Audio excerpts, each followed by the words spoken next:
Hi, thanks for coming back to tophomeowner.com. I wanted to set up a little video about an issue I was having. I got on the internet and searched, and I found a few spots on there that discuss what I was having my issue with, but not a lot of information. So I thought I'd go ahead and throw a video together, and hopefully I can help someone out there. So what I have is a Rudd heat pump. So you use it in the winter and in the summer. It's a rather old one.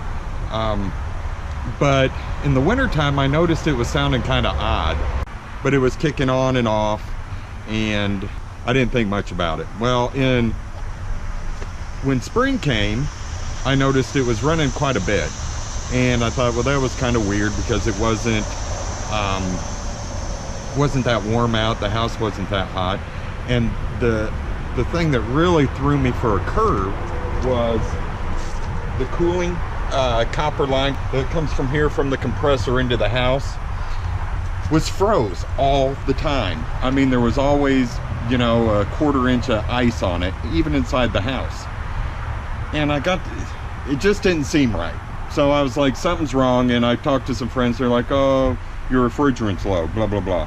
So went ahead and called this AC guy I know. The AC guy came out and he filled it up, and he said it wasn't that low, and I didn't think too much about it, just hoped it wouldn't happen again.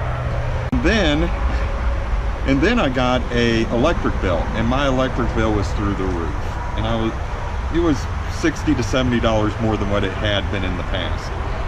So then I knew something was wrong, and I wasn't sure, but I noticed the ice was still forming on the copper line. So then that's when I started searching on the internet to see if I could figure out what it was. So I came across the guy's post, and he said to check the contactor. And I was like, what is that? Because I had never heard of it before. What I did, I went ahead and removed the screws already, but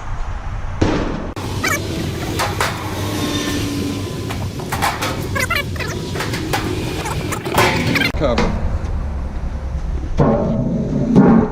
And if you look right here, this is the contactor. And what's important about this is it's basically just a relay. And the relay actually kicks on the compressor to start pushing the cold line into your inside the house to the fan. There's two lines that are important here. So we have the two lines right here. These actually are for the compressor. And then we have lines coming in and out here. These are actually what kicks the relay on and off.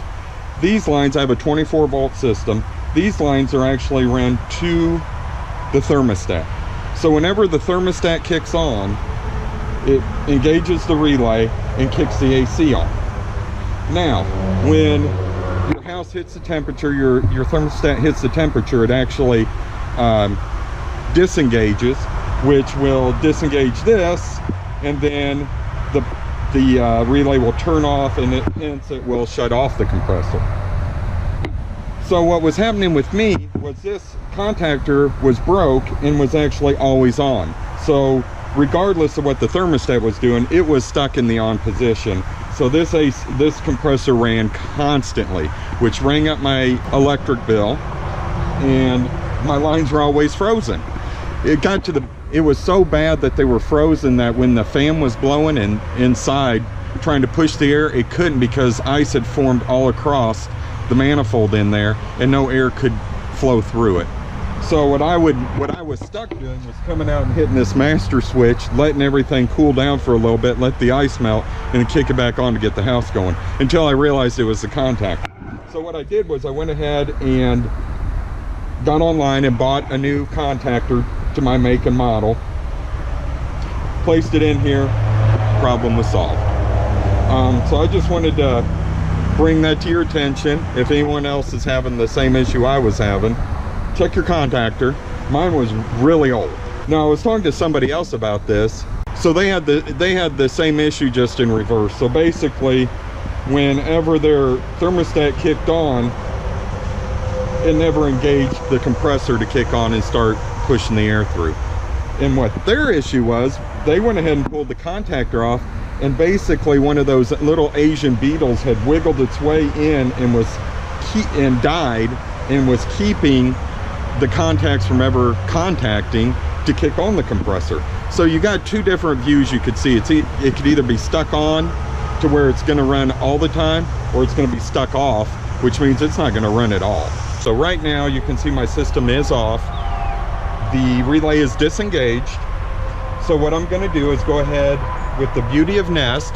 I'm going to go ahead and kick it on, and if you watch, you will see that relay react when I up it here. And you will see the AC kick on, and you'll hear the compressor, I'm sure, too.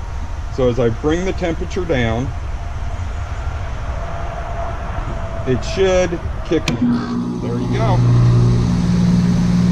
If you look, there's a little button there that actually pushed in. Now if I crank it the other way, I'm going to go ahead and turn it off now. And I'm going to crank it past 70, put it on 74. It should disengage now. The button comes up and the system shuts off. Now that's where I was having my issue, was it was always down. It was always making contact, so that thing and this ran constantly until I realized there was an issue. So thanks again, and thank you for watching, and don't forget to come back to tophomeowner.com. Thank you.